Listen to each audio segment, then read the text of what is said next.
Hello, everybody. My name is Jamie, and I'm part of the marketing team here at Gensis. Today, I'm joined by one of our Genie customers, Michael Elphinstone from Gensis Obstetrics and Gynaecology. Thank you for joining me, Michael. Hello, good to see you, Jamie. Yes, likewise.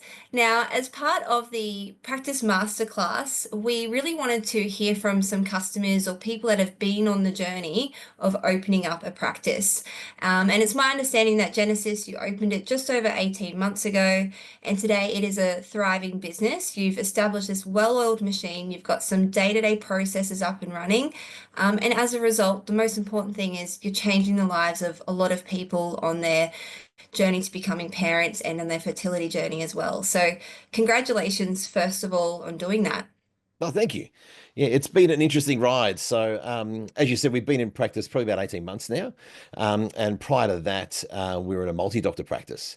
And so, which was a larger practice at a different hospital, but we saw the light, drove down the highway and saw the beautiful part that is of the peninsula that is the base hospital down in Mornington. Yeah, great. So, just adding on from that, Michael, first of all, did you want to tell us a little bit, I guess, about yourself, and sort of how you got into this field and became a practice manager? Well, when I first started my working career, I was actually in IT, and I had a 20 plus year career in IT, in mainly in education, a little bit of corporate, but mainly in education. And so, prior to coming into health, my last gig was an IT manager at a medium-sized independent school. And so we were working on a big project that finished up, and so I said goodbye to the fellas and rode off into the sunset one December in 2020. That sabbatical lasted about 2 weeks before the practice principal in our last practice gave me a tap on the shoulder and said, "Oh, Michael, you know about people and process. Can you come and sort of help us out?" I said, "Well, of course, I know people process. I've managed staff, I've managed a team, and been a part of a bigger team within a school." And so I thought, well, and as and education and health are quite regulated. So, and whilst being married to a doctor is certainly helpful for dinner time conversation. But also my mum and my mother-in-law are both nurses, so I have not known Christmas without a roster in my entire life. And Mm. so working and being surrounded by that, when the opportunity came up for a short-term stint, what started off as a couple of weeks, a couple of months, has turned into the better part of 4 years now as being in the industry. Yes. So let's just talk a little bit about how Genesis itself came about. So you mentioned Dr. Natalie is your wife. What sort of was the turning point that yourself and Natalie decided, let's open our own practice, and how did you come up with the idea of Genesis? Yeah, sure. So for a number of years, Natalie had been collaborating with a number of independent midwives because often when an independent midwife has a patient that is more complex, they have to refer them to an obstetrician.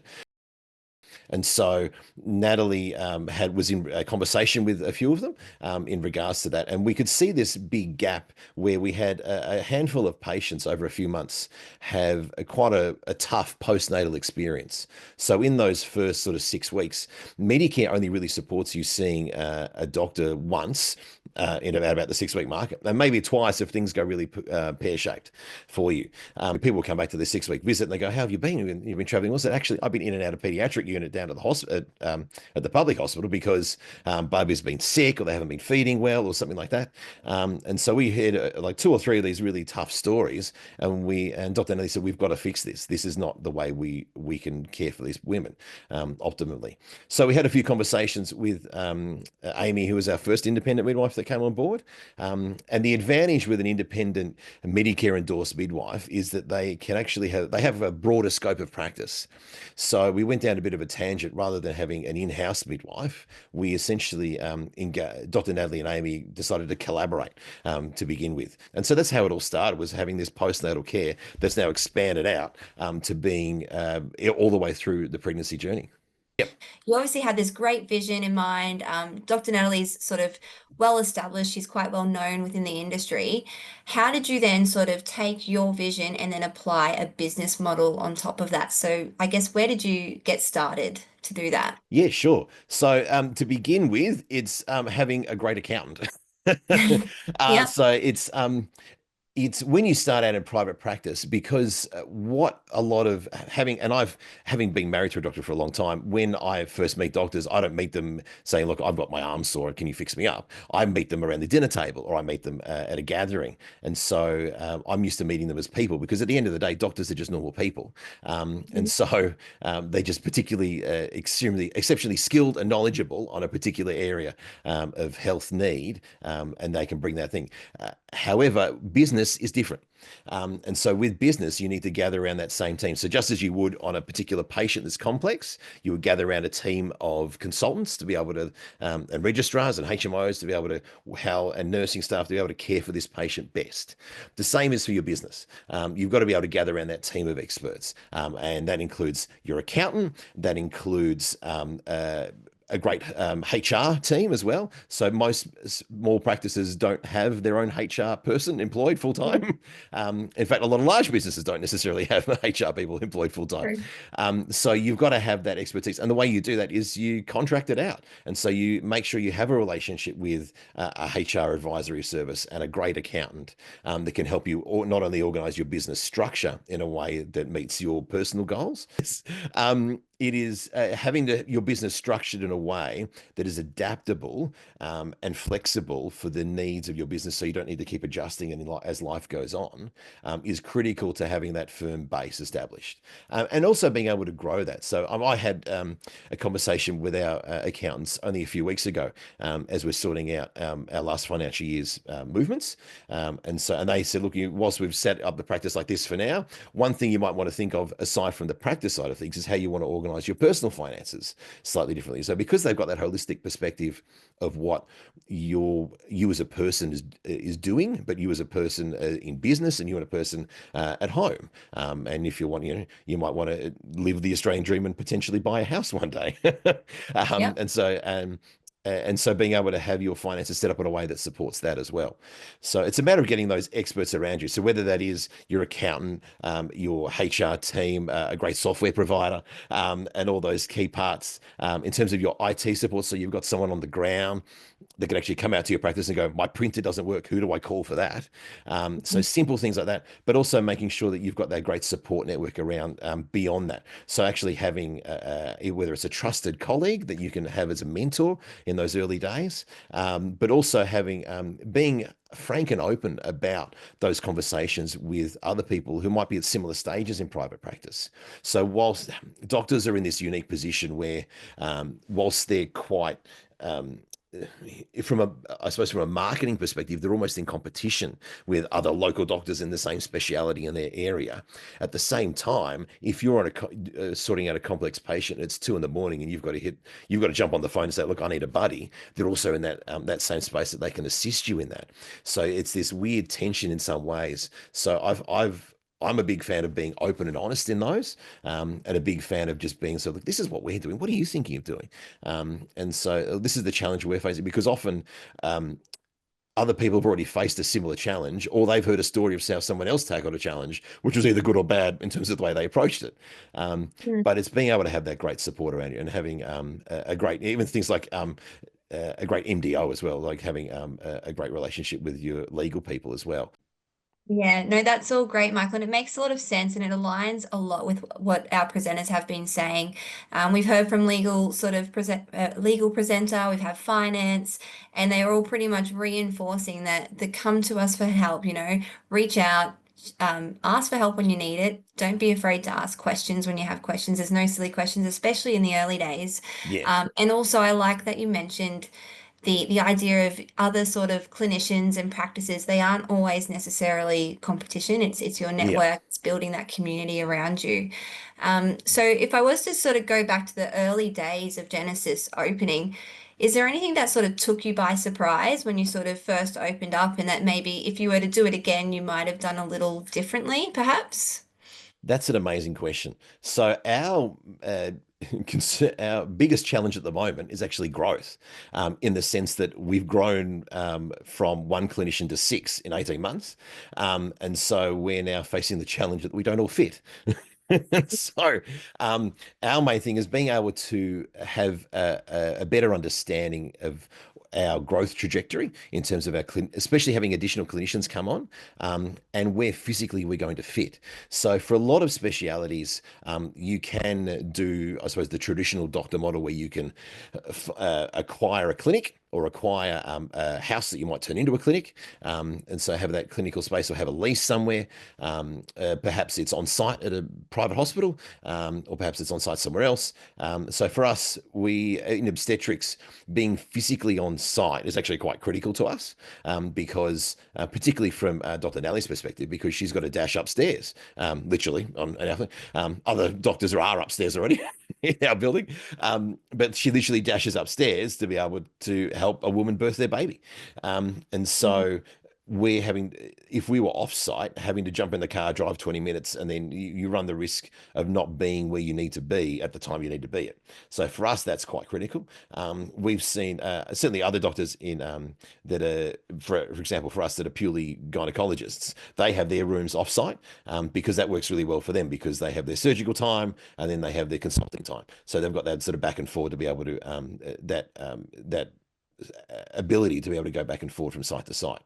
So really thinking about your size. And the other thing is, where you start will not be where you end up in 3 years' time, particularly when you first start out in private practice. They don't teach you when you're doing your fellowship training, that at the end of it, you might want to go into a small business. Because at the end of the day, a practice isn't something big and magical. It's just a small business. It's in many ways, it's no different to your corner shop or a small tradie. It is literally a small business that happens to operate as a medical clinic. And so that is their primary thing that they do. And so it's having those, thinking about what the next sort of 3 to 5 years, which is hard to do initially, but then, so if you're not 100% sure what you want it to look like, you might not be 100% sure what vibe of your office, you might not be 100% sure which part of your speciality that you want to really dig into when you first start out. You might go, which is the kind of conversations we had with Dr. Natalie. So about 3 years in, she went, actually, I prefer going in to do the obstetric side of my day. I prefer that far more than gynecology. And so we had these tough conversations. And so she has withdrawn from doing pretty much all gynecology in private practice. And so that she focuses solely on obstetrics because that's the thing she discovered in private practice she loves the most. So going to sort of you're in, I suppose, your second year of business now. You've opened up successfully. Tell us about your day-to-day operations. How do you sort of your day-to-day efficiencies and processes? Any tips you can give us there once the doors are open, I suppose. Yeah, sure. My number one thing is find great staff. Yeah. If you have great people to work with and work for you, then it makes the environment so much better. And that can be hard to find. And it's hard to necessarily find when you're first starting out in private practice because you're not sure what you're looking for as well.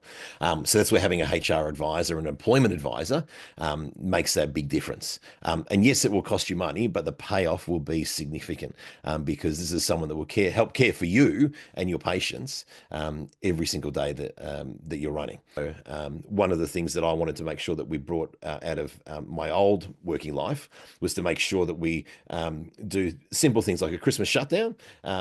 We've got that coming up on the horizon. Our Christmas shutdown is not included in annual leave. That is, we're shut down. That's on the house. So doing simple things like that just means we're not having to then our staff are going, well, hang on, I've got to take 3.5 weeks of annual leave at some point during the year instead of 4. It's like, well, no, you've earned your 4. We can close for a few days, and there's the public holidays in the mix. Let's make sure we're looking after our people and doing the right thing. One of the That's one of the principles that our previous practice principal really reinforced over and over again was that family comes first. So my colleague and I, we adjust we've both got small children, and so we adjust our work days around all the kids' sporting activities. If you're a parent out there and you ever see a child with a sporting activity and you remember how rough that is to try and get everyone there, I feel your pain. So being able to still be involved in that is fantastic. And so we also do that for our clinicians. So when a clinician says, look, I've got to do a thing at school, or I've got to do a thing with my kid at childcare, or we're going away for having a long weekend, can you help me sort out my diary? And we go, leave that with us. We'd say, you give us the boundaries of what you can do and we'll support you. Yeah, awesome.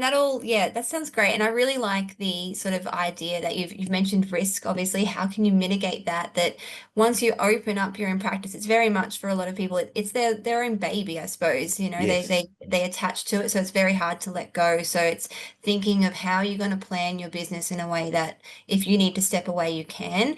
And I guess that's one of the benefits too in opening your own business or your own practice is that you can shape it how you want to. And I like those little one percenters like the Christmas leave, the making sure your staff are looked after, providing the resources and the facilities they need. So all things that I suppose should be considered in the early days for people looking to open their own practice.